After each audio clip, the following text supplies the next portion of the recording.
So, yung may sabaw. Tapos, nagkain siya ng kangkong. Ito man yung sa mama. Kangkong na adobo. Tapos, aba, nilamutak yung kangkong ng mama. Good boy. Nagkain ng kangkong. Si Bibi Inso, nag-am-am kangkong, nag-eat kangkong, good boy. Ki mama man, taba? Kangkong kay mama adobo. Ki Inso, sabaw na sayote. Ang batang nagkuha ng kangkong sa mama, nilagay sa plate.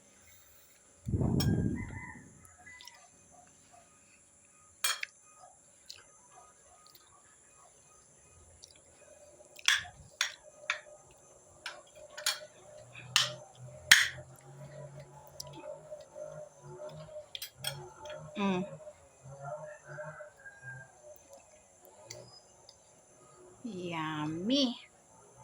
Breakfast pa lang yan, rice. Dahil gusto ni Bibin, so ay rice na may sabaw. Pero nagustuhan niya pala yung kangkong na adobo. Kasi spicy konti. You like it? Kaya mga bata, magkain ng kangkong.